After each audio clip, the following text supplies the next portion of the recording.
Hey guys, today we are pulling back the curtain on the kind of secret you never thought could be hiding in your own kitchen. Imagine this: rows of shiny cans, lined up like silent soldiers, whispering promises of safety, comfort, convenience. But inside, silent poisons, slow betrayals, metals slipping into your bloodstream, sugar drowning your willpower, salt chiseling away at your health one spoonful at a time. You feel safe, but safety is the illusion. They've been tricking you with labels, with nostalgia, with false promises that taste like home but rot like lies. And here's the terrifying part: you've been feeding these secrets to the people you love most. Your pantry could be the quietest enemy you've ever welcomed into your house. You probably won't survive this one. So before you get comfortable, take a moment to like the video and subscribe, but only if you genuinely enjoy what I do here. And tell me, where are you right now and what time is it? I want to know where this awakening is reaching you. Now sit tight and let me reveal these horrifying truths. You pop the first can open and the hiss sounds harmless. That's the promise of canned food: safe, sealed, stable. But the truth is, some cans are lined with substances like BPA, a chemical that keeps the metal from rusting yet leaches quietly into your meal. Analysts still argue whether low exposure is harmless or whether it's the slow drip of risk that matters. Imagine spooning up beans or soup while unknowingly swallowing a ghost ingredient from the can itself. It's like seasoning your meal with just a touch of endocrine disruption. Not quite the spice you wanted, right? What most people miss is how much these pantry survivors have been processed to get there. It's not just heating and sealing, it's sterilization at high temperatures that bends the food into a different creature. That fresh tomato you once sliced into a salad becomes a limp, acidic shadow trapped in aluminum. Strange but true. In certain tests, canned products can carry tiny flecks of metal shavings, shaken loose during manufacturing. You won't see them, but your body isn't thrilled to host them. And here's the kicker: canned goods are sold as emergency proof, but their shelf life is more like a ticking clock. Past 2 or 3 years, flavor dies, texture mutates, and sometimes chemical reactions make the food taste like the can itself. Your apocalypse could taste less like chili and more like rust-flavored regret. The real rotten promise of shiny cans isn't just what's inside today, it's how fast safety crumbles tomorrow. The tomato trap. You stand in the grocery aisle, staring at rows of canned tomatoes that all look identical. Bright red labels, rustic fonts, maybe even a picture of grandma's recipe. But the reality hiding behind that cheery marketing is a little less farm to table and a little more lab to pan. Canned tomatoes are one of the biggest offenders when it comes to acidic foods reacting with metal linings. The natural sharpness of tomato juice actually corrodes the inside of the can over time, creating a silent exchange between food and packaging. Imagine cooking spaghetti sauce with a subtle hint of tin. That's not an Italian tradition anyone asked for. What's worse is how many brands are still dealing with lining issues. While BPA-free cans are advertised as the safer option, analysts still argue whether the replacement chemicals are actually better or just untested cousins of the same problem. You probably thought you were dodging a bullet, but it might just be a bullet in a different color wrapper. Strange, isn't it, that a fruit once hailed for antioxidants and health benefits can suddenly become the delivery system for industrial residue? And here's a lesser-known fact: that fire-roasted tomato flavor you love? Sometimes it's not fire at all. It's a chemical trick, using additives that mimic smoky char.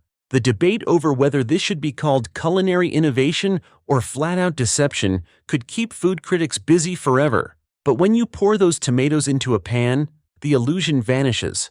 The smell is slightly metallic, the taste faintly bitter, and you wonder if you're cooking dinner or recycling. Now picture this: you simmer your sauce, sprinkle Parmesan, light a candle, and take that first bite. The pasta's al dente, the cheese melts perfectly, and then a tang of something off creeps across your tongue. Not garlic, not oregano. It's the whisper of the can itself. You can laugh it off, make a joke about Iron Man's secret recipe, but deep down you know you've been caught in the tomato trap. Mystery meat in a can. You peel back the lid of a canned meat product, and the first thing that hits you isn't the sight, it's the smell. A wave of salty metallic air rises up like a challenge, daring you to take a bite. Canned meats have long been the butt of jokes, yet somehow they survive in pantries worldwide. Why? Because they promise protein that lasts forever. But once you dig beneath that gelatinous surface, you realize what's inside is less about nourishment and more about preservation sorcery. Canned meats often rely on fillers and stabilizers. Think starches, modified proteins, and emulsifiers that glue together scraps you'd never recognize on a butcher's table. Analysts still argue whether it's fair to call this meat at all, or whether it's more of a culinary Frankenstein. Part beef, part chicken, part mystery. Strange but true, in some taste tests, people describe the texture as sponge-like, almost as if chewing on an eraser. Doesn't exactly scream Sunday roast, does it? Then there's sodium, mountains of it. One small can of processed meat can pack more salt than your daily recommended intake. Imagine seasoning your lunch with the entire contents of a salt mine. You think you're grabbing convenience. Instead, you're signing up for bloating, blood pressure spikes, and the joy of being perpetually thirsty. And if that wasn't enough, some cans use nitrates for preservation, compounds that have long been linked to troubling health debates. The science is ongoing, but your body doesn't really need another mystery to solve. Here's the kicker. Sometimes the canning process itself adds in strange textures and colors.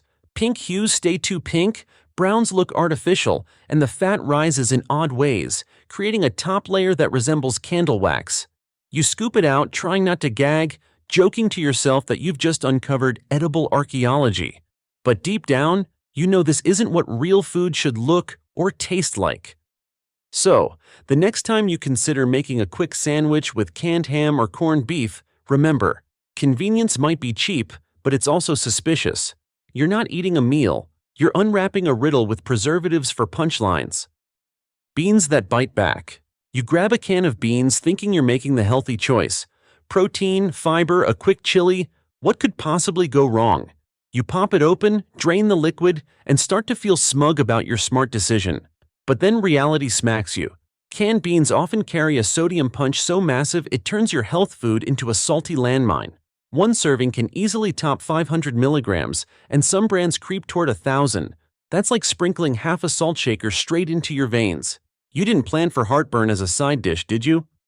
Analysts still argue whether rinsing canned beans solves the problem.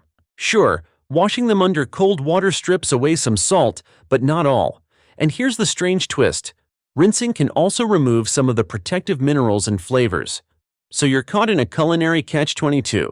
Do you eat them salty or wash them bland? Either way, the can laughs at you. The real hidden threat, though, is in the lining. Acidic liquids and heat from processing sometimes cause tiny metal traces, yes, actual flecks, to sneak into the beans. Imagine stirring a pot of chili that secretly doubles as a light source if you stick a magnet close enough.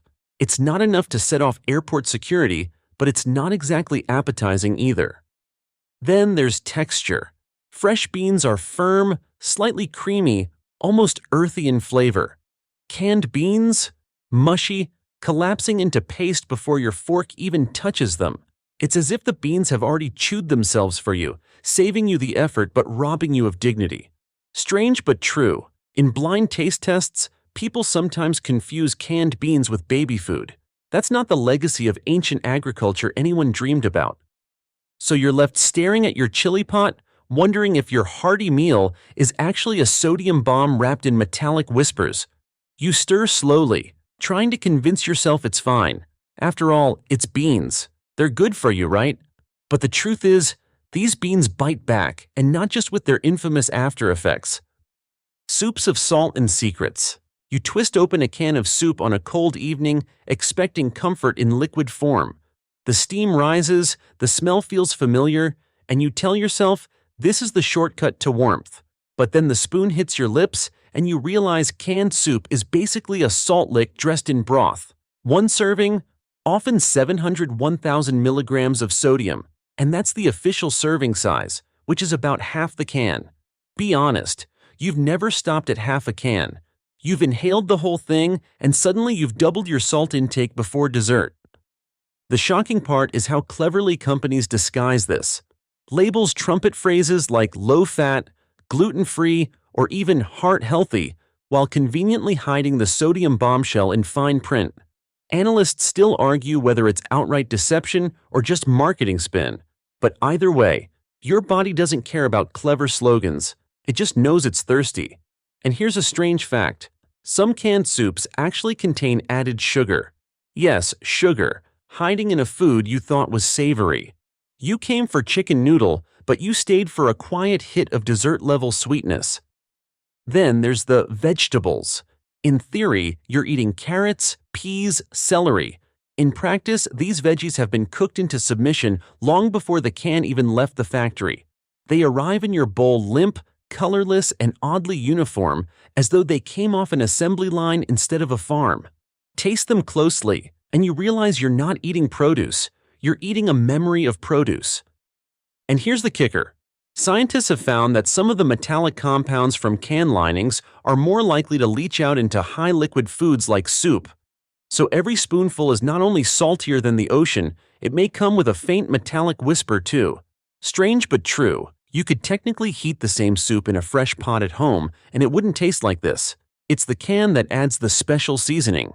You sit there, spoon in hand, wondering if your comfort food is comforting at all. Or is it just a warm disguise, a bowl of secrets that taste like nostalgia but cost your health in ways the label never confesses? Fish that swims no more. You crack open a can of tuna, expecting the ocean on your plate, but what you actually get is more like the ghost of a fish, tired and resigned. The aroma is sharp, oily, and strangely metallic, as though the sea itself has been trapped in a can and slowly soured. This is supposed to be protein-rich omega-3 packed brain food, yet behind the promise lurks a series of problems that even the fishermen wouldn't want you to reel in. Mercury is the first red flag. Analysts still argue whether occasional cans of tuna or mackerel pose a real risk, but health experts continue waving warnings, especially for children and pregnant women. Imagine spooning it onto crackers, smiling at your healthy snack, while unknowingly flirting with heavy metals. And here's a strange fact. Some white tuna isn't tuna at all. It's escaler, a cheaper fish nicknamed the laxative of the sea. Not exactly the surprise ending you had in mind for your lunch break. Then there's the oil. Some cans come packed in vegetable oil that dulls flavor and sneaks in extra calories, turning a lean fish into a greasy one. Even the water-packed options aren't safe. They can still hold high sodium levels that leave you guzzling water for the rest of the afternoon. The fish may swim no more, but the salt swims straight into your bloodstream. Neither should you. Sweet fruit, sour truth. You pry open a can of peaches or pineapple, expecting sunshine and syrup. The smell hits first, sugary, almost perfumed, like dessert at a summer picnic. But take a closer look at what you're spooning into your bowl. It's fruit that has been boiled, bleached, and buried in syrup so sweet it makes soda look shy. That light syrup you thought was harmless, it can carry as much sugar as a candy bar. Suddenly, your healthy snack is playing dress-up as a dessert bomb. Analysts still argue whether canned fruit counts as a step toward healthy eating or just a processed distraction. On paper, you're technically getting vitamins and fiber. In reality, you're also signing up for preservatives, color enhancers, and enough sugar to put your pancreas on high alert. Strange but true. In some countries, canned fruit cocktails once included tiny neon red cherries, cherries that were bleached white and then dyed back to life. It's like fruit cosplay, and not in a fun way. And here's the kicker. Over time, the fruit loses its natural texture. Peaches that should be velvety turn rubbery. Pineapple slices bend like floppy disks, and pears collapse into mush. Taste them, and you realize you're not eating fruit anymore. You're eating a sugary ghost of what fruit used to be. That natural tartness? Gone. That juicy snap? Forgotten. What's left is sweetness without character, like karaoke without the music. Sometimes you find no added sugar cans, and for a moment you feel victorious. But dig deeper and you discover that fruit juice concentrate is just another sugar in disguise. It's like swapping out the villain in a horror movie for his identical twin. Technically a new character, but the same jump scare. You sit at the table, spoon poised over your glowing orange peaches, and realize the sour truth. What was once nature's candy has been processed into something unrecognizable. Sweet on the outside, but empty on the inside. Kind of like that one friend who always forgets their wallet at dinner. The two survivors. After wading through a parade of cans that feel more like traps than treasures, you finally stumble upon the rare exceptions. The two survivors that don't just hold their ground, but might actually deserve a spot in your pantry. First up, plain canned beans with no salt added. Yes, they exist, though you have to squint through the shelves to find them. Without the sodium overload, they're closer to the real deal. Still a little mushier than fresh, but packed with protein and fiber without sneaking in a chemical cocktail. Analysts still argue whether they taste good enough compared to soaking and simmering dry beans. But in emergencies or lazy weeknights, these little lifesavers earn their place. The second survivor is canned pumpkin. Not the pumpkin pie mix with sugar and spices, just the pure, bright orange puree. Strange but true, canned pumpkin often beats fresh pumpkin in nutrition tests. The canning process condenses its beta-carotene and locks in fiber, making it a powerhouse hidden behind that humble label.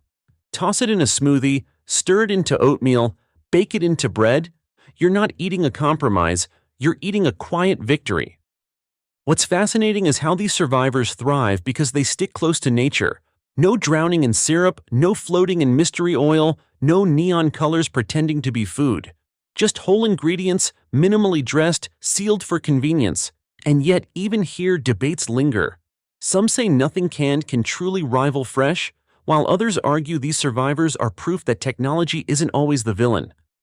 Picture yourself opening a can of pumpkin on a crisp fall day.